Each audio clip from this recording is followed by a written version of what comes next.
Africa. In an unprecedented move, U.S. President Joe Biden drops out of the presidential race and endorses Vice President Kamala Harris. And it is my intention to go out and earn this nomination and to win.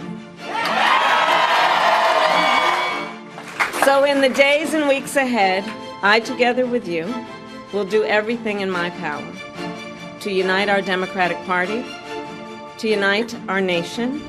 Can Harris mobilize and inspire the electorate in the United States? Is she a formidable opponent to Donald Trump? If Harris wins the presidency, will there be changes in U.S.-Africa relations? Straight Talk Africa starts right now.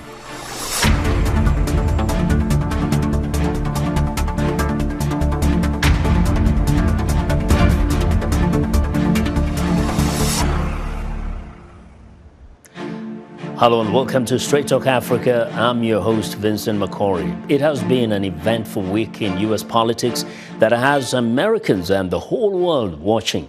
President Joe Biden's decision to not seek re-election has appended the presidential campaign just days after the opposing Republican Party formally chose Donald Trump as its nominee. VOA correspondent Scott Stearns reports on voters' reactions to the shifting political landscape. President Joe Biden ending his run for re-election shocked Georgia voter John Diggs. I think a lot of people like me in the United States who are particularly maybe in the middle, undecided, or even leaning Democrat, we're still in shock. Biden should have quit sooner, says Georgia voter Johnny Bester. I was a little nervous about the direction of our country because of Biden being in office for such a long period of time. And I didn't want to see that again, to be honest. But then we think about candidacy and we look at Trump, and then who else do we have? In the Midwest state of Ohio, Democratic voter Richard Freeman says Biden would have lost to Donald Trump. Well, I think it's a good decision. I think he didn't have a chance against Trump. Too many people were concerned about his age, which I was too. In Nebraska, voter Kathy Lindmeyer says Biden has lost some mental sharpness since he was elected. I'm sad because I do feel that Biden did a good job, and he really came into this wanting to unify the country. That didn't happen. In South Carolina, voter Mariana Hall says Biden's decision does nothing to change her support for Trump. I think it's going to be really interesting to watch the Democratic Party kind of scramble to determine who they're going to put in his place. I was seeing there were some things that they weren't really comfortable putting Kamala Harris in there because of all the negative against the current administration. Vice President Harris is the first choice for Washington state voter Jill Home. I'm rooting for Kamala. Love to see a female up there, and I think Kamala's incredibly sharp, speaks well. I think that she's ready. She has some really solid experience behind her. In the Pacific Northwest state of Oregon, voter David Strong is ready to back Harris. It's not a given that Kamala Harris is going to be the nominee. If she's not, then I think there's going to be more bad blood within the Democratic Party. In New York, voter Stacey Pritt says it will be hard for any Democrat to beat Trump. We need somebody who is younger, who will seem more competent at least. Whether or not whoever it is can beat Trump, don't know. It's better though. I feel like we actually have a chance. New Yorker Madeline Mills says Biden's decision may have come too late. I wish that the Democratic Party had figured this out earlier so that it doesn't feel so rushed and chaotic at the moment. But I think that if Biden had stayed as a candidate, he would have lost to Trump anyway. While Biden is backing Harris to replace him as the Democratic Party's presidential nominee, that is a decision for delegates to the party's convention next month in Chicago. Scott Stearns, VOA News. Well, VOA's Scott Stearns fired that report. U.S. Vice President Kamala Harris is smashing fundraising records as the Democratic Party's donors, big and small, open their checkbooks. In total, Harris' team raised more than $81 million in the 24-hour period since President Biden's announcement. For insight into the new reality in the American elections politics, we turn to Yetunde Omede, Professor of Global Affairs and Politics and Director of the Office of Civil and Community Engagement at the State University of New York. She joins us from New York. And here in Washington, we are joined by Bruce Fein, a constitutional and an international lawyer. Welcome to Straight Talk Africa, both. Now, I'm going to start with a lady all the way in New York. President Lyndon B. Johnson dropped out of the race in 1968 election in late March. And, he was experiencing low approval ratings. So that makes President Joe Biden, the first president to drop out of a race so close to the election. What does this do to the party? What challenges does this present? I'll start with you, and both of you respond to this. Start with you, Thank you so much for having me today.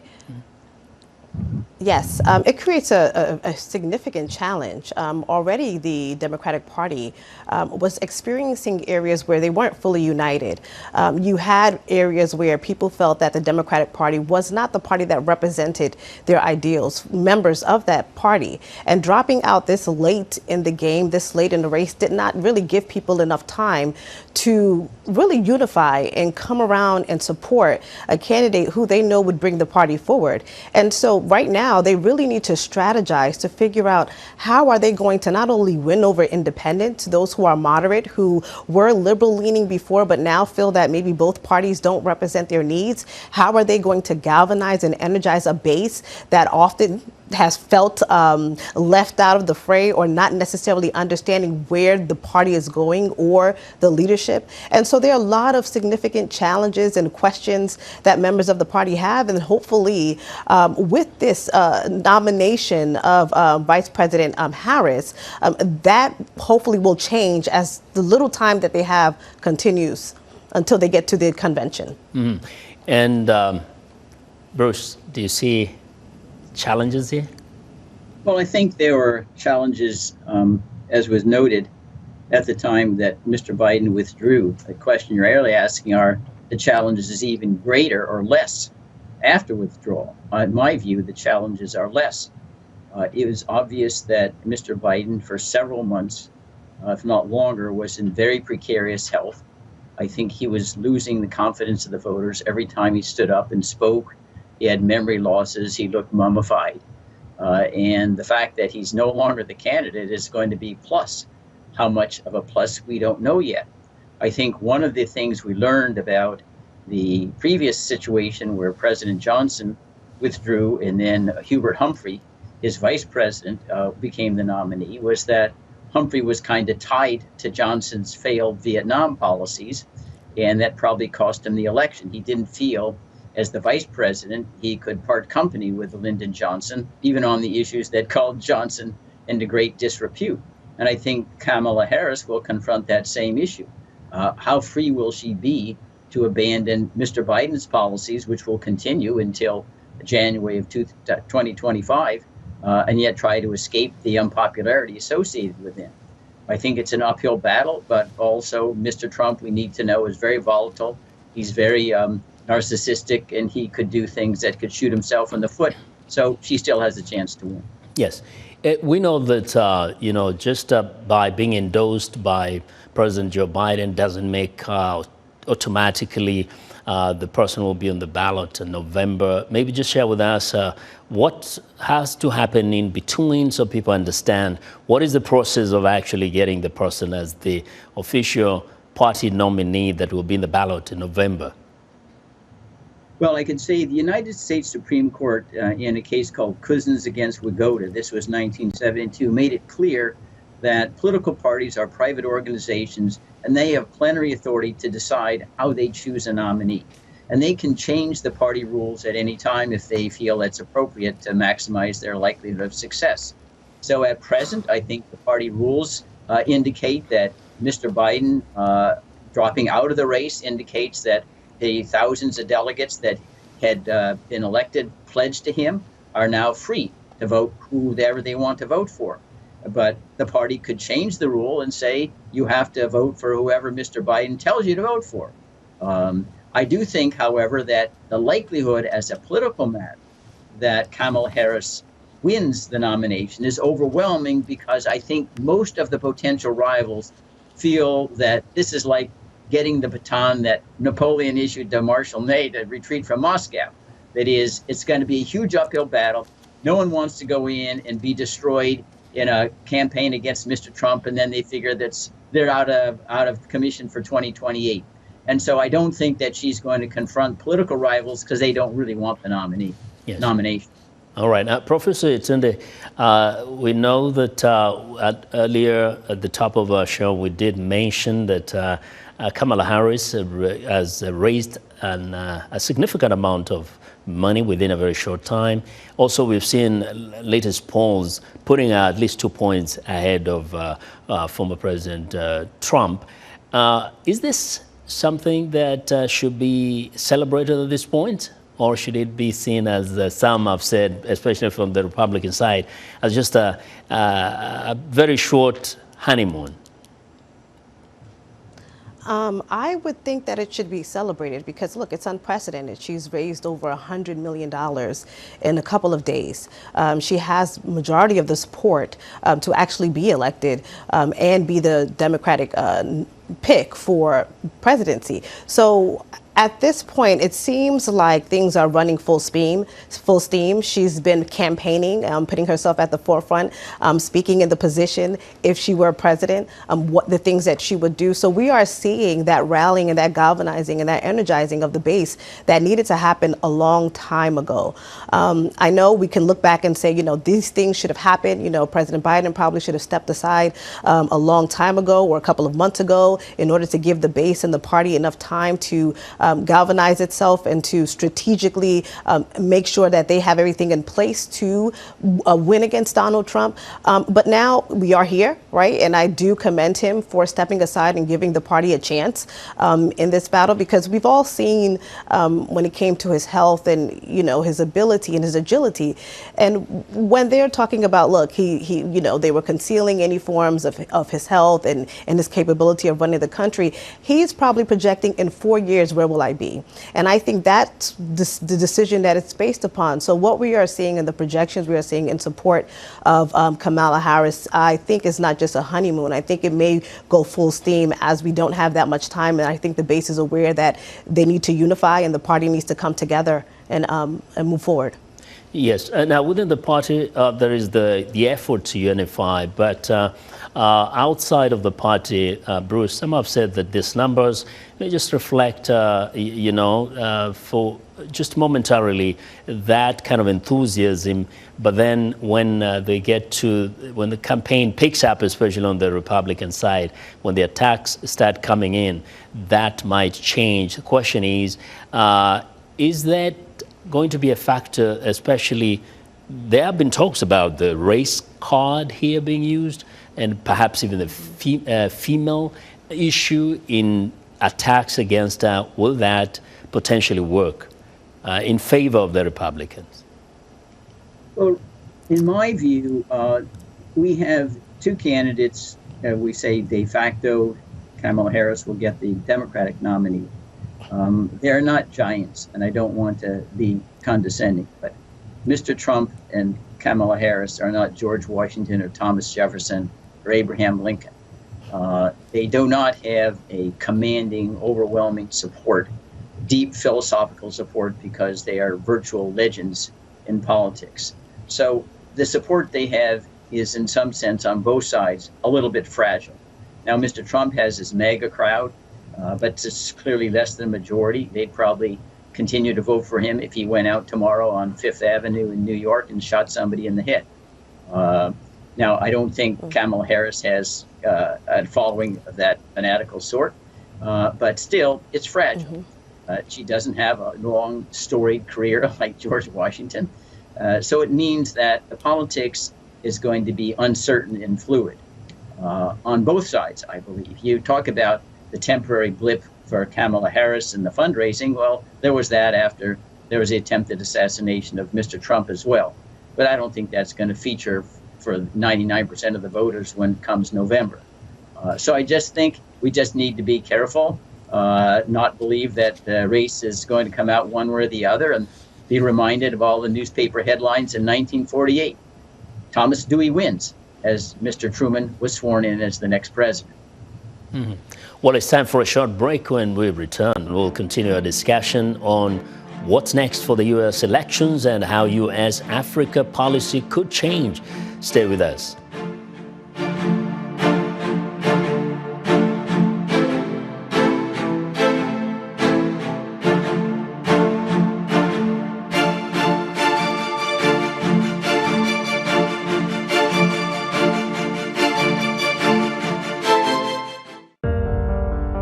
In times of change, when the world seems uncertain and what we hear doesn't reflect what we see,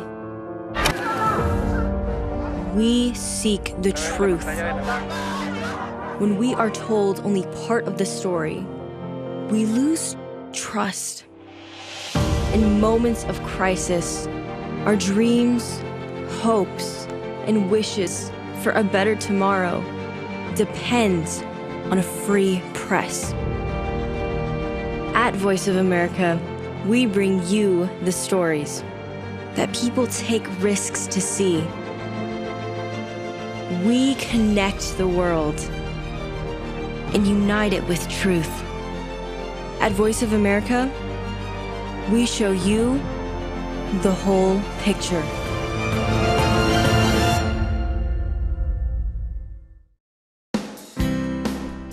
Health, wellness, sport, beauty, medical breakthroughs. Healthy Living cares about your well-being. What are the main health concerns in Africa and around the world? Find out the latest on coronavirus. Connect with our experts and ask them questions. How long does the virus stay? Join me, Linoch Mudu, in Washington, every week on Healthy Living, right here on VOA. You're watching VOA's Red Carpet. My name is Jackson Vunganyi. Thank you so much for joining us each week right here on Red Carpet. We bring you the latest in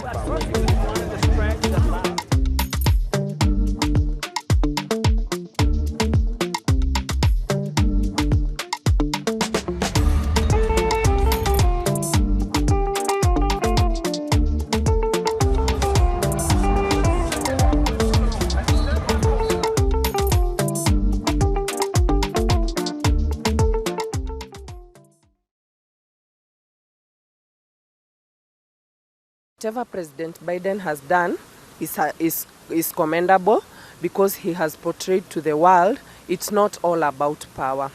Once you feel what you've done is sufficient and it's enough, you can step out, go and mentor the others, because the country is not just about you.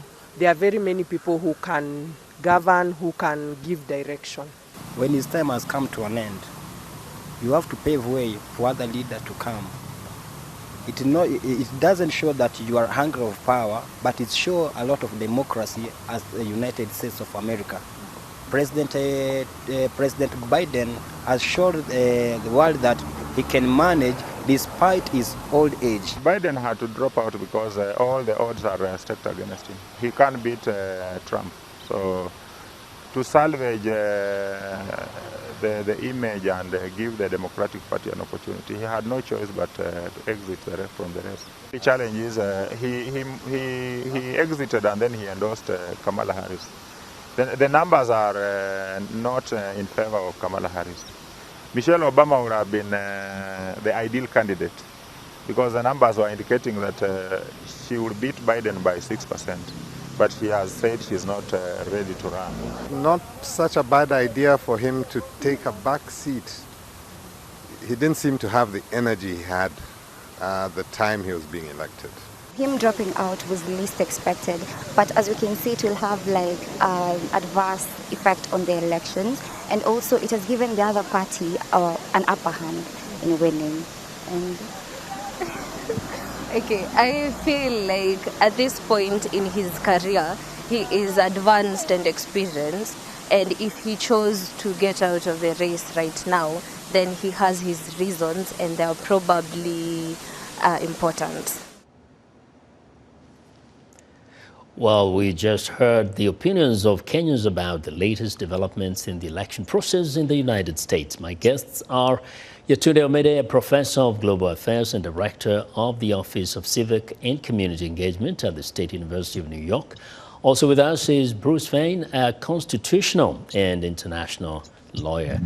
Now, Yetunde, you know, if Harris indeed gets to be in the ballot in November, she becomes the second female to run for president, but also she's not only just a female, but also a woman with a mixed black and South Asian blood. Does this, what is the significance of this, and in the run-up, how does this help her in terms of the appeal she has to the voters? I think for those who are in support of diversity of thoughts, diversity of age, diversity of race, she is a representation of that. Father coming from Jamaica, mother from India.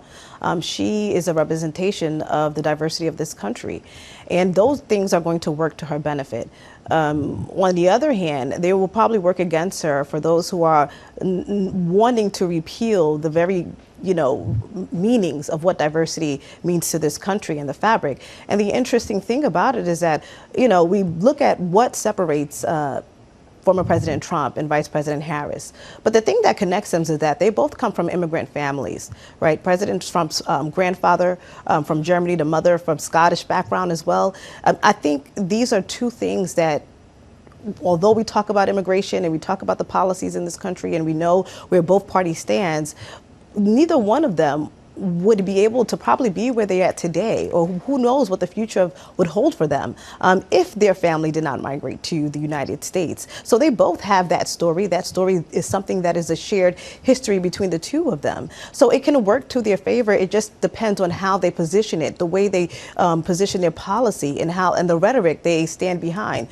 She will be the first woman of color, right? So those things are areas where it is not progressive in the world, because we've had that. Other countries have had women presidents. We have not yet to have that in a country where we claim to be very progressive. So it would be interesting. A lot of people are, there's negative rhetoric saying that a woman can't lead the country and that they don't feel comfortable with the woman leading. These were some of the same attacks that were levied against Hillary Clinton when she went for presidency. And, at this point in stage, I think we would be more progressive enough and have looked to other countries that we influence, right, and that we often like to champion women's rights too, and human rights too, to really level that sort of attack against women and understand that they are qualified and competent, and that we can find qualified and competent people to serve in any space and sector in our political landscape. Now, Bruce, there's some who are saying that some of the voters are becoming a bit apathetic, especially the younger ones, because of, President Biden's age, and also on the other side, they also don't see too much hope. Is this a game changer, especially given that Kamala Harris is also younger significantly, comparatively, and also, a female and younger? Well, I think that in general, the young, whatever the expectations are by the pollsters, don't turn out in significant numbers, even if they do, to protest Gaza and other issues. They don't have as much at stake. They don't have taxpayers. They're not as regulated by the government. And despite almost quadrennial forecast, there'll be a record number of young voters. It never has happened in the past. So I don't think that is going to be a significant influence. I also think, with regard to the issue of being a female and being black, we know that there was at least some unprecedented progress there, if you call it that, when Mr. Biden appointed a black woman to the United States Supreme Court, Justice Jackson. She was confirmed. But I think at present, if we look at the decisions of the U.S. Supreme Court on affirmative action and some of the resistance to DEI, I think the country is very divided over whether or not some think of that being a woman, being a black, instead of being a neutral factor, you don't consider it all. You just consider merit. But being a tribal factor that you vote for, I think the country is very divided. So I think it's probably be a wash. I think some will vote for her, some maybe vote against her if they think that her nomination is not based purely on merit, but just because she was going to play the woman or the race card. Yes. Yetunde, in terms of the continent of Africa, some are watching to see what could change when they consider the fact that at the moment, President Biden is leaving office without even having gone anywhere closer to Africa.